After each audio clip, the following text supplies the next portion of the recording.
सबसे पहले फिजिक्स में जो फार्मूला होता है उसको ही अगर डिफाइन कर दिया जाए तो हमारे पास जो है वो डिफाइन प्रॉपर बन जाती है।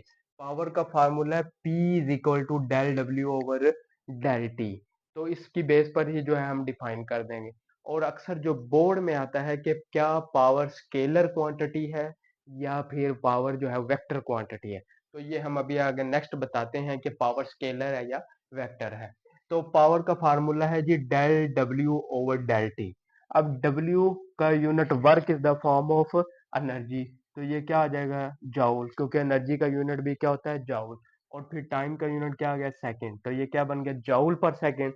पर ये इसका एसआई यूनिट नहीं है, इसका एसआई यूनिट जो है वो हमारे पास क्या होता है वाट होता है। तो वो हमने लिख दिया। अब इस फार्मूले को हम एक्सप्लेन करते हैं। पावर इज का मतलब हमेशा होता है equal. Power is the measure of rate at which work is being done. यानी ऐसा रेट, रेट कहते हैं टाइम को, ऐसा रेट जिसके ऊपर हम वर्क कर रहे हैं उसको हम क्या कह देंगे पावर। अब इसका जो पावर का फार्मूला है वो भी हमने लिख दिया, इसका यूनिट भी लिख दिया। अब इसकी सम टाइम जो है लिमिटिंग वैल्यू आ जाती है, तो वो भी क्या है P is equal to del W over del T. और इधर आप कह सकते हैं कि limiting value del T approaches to zero.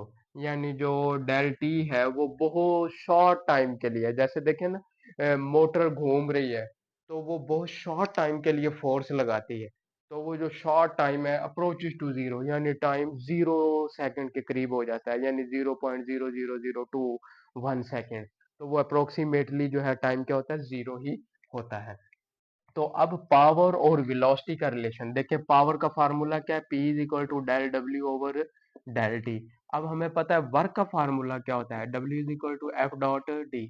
और अगर इधर हमने करना हो डेल, तो ये क्या हो जाएगा del W is equal to F dot del D. अब यही वैल्यू इन वन जो है हम पुट कर देते हैं, तो पुट इन वन। तो जब इसको वन के अंदर पुट किया तो हमारा पास आंसर क्या है P is equal to F dot del D over क्या आ जाएगा दोनों के नीचे डेल टी। अब अगर हम देखें ये क्या बन रहा है del D over del T.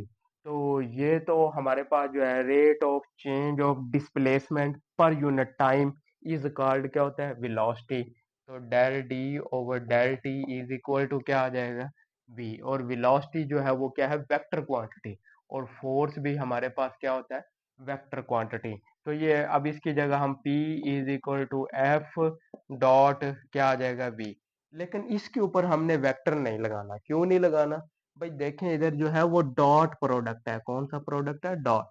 अब जो डॉट प्रोडक्ट होता है वो हमेशा स्केलर क्वांटिटी को शो करता है। अगर दो वेक्टर भी मल्टीप्लाई हो जाएं तो आंसर जो है वो क्या होगा डॉट प्रोडक्ट में स्केलर ही आएगा।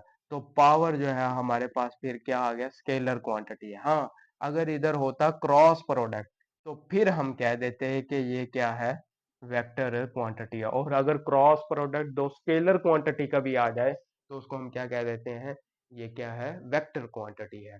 तो इस तरह से ये पावर का हमारे पास सिंपल सा रिलेशन बन गया। अब हम इसको देखते हैं जो अक्सर 2 मार्क्स का या ये क्वेश्चन आ जाता है या ये भी आ जाता है 1 किलोवाट आवर ये किसके इक्वल है। तो इसको बच्चे रटा मार रहे होते हैं, बड़ा आसान है। देखें वन, वन का वन लिख दें।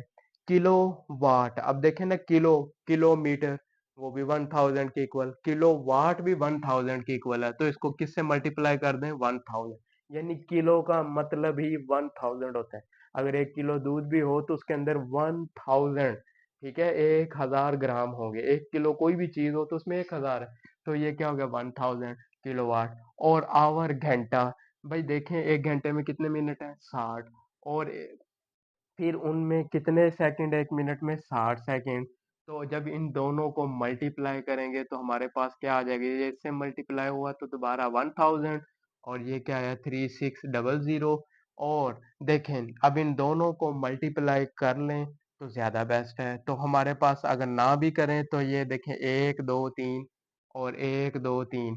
तो ये क्या आ गया 3.6 मल्टीप्लाई हुआ 10 की पावर 3 इसका बन गया और 10 की पावर 3 इसका बन गया। तो ये क्या बन गया 3.6 मल्टीप्लाई बाय 10 की पावर 6। अब ये जो पावर किलोवाट आवर है ये इससे हम किस में आए हैं जाउल में। अब इसमें देखें ये जो 10 की पावर 6 होता है वो हमारे पास मेगा के इक्वल होता है। किसके इक्वल होता है? मेगा के। तो जब इसमें ये पुट करेंगे 3.6 मल्टीप्लाई 10 की पावर 6 को हटा देंगे और हमारे पास जो है इसकी जगह अब हम क्या लिख सकते हैं? मेगा। और इसकी जगह क्या आ गया? जाउल। ये इसका पावर का यूनिट है।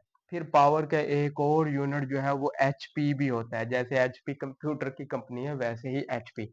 अब ये इसका मतलब होता है हॉर्स पावर। ठीक है। तो ये जो हॉर्स पावर है इसका मतलब है ये जो मोटरें वगैरह होती हैं बड़े वाली, ठीक है, उनके अंदर जो है ये पावर का यूनिट यूज हो रहा होता है।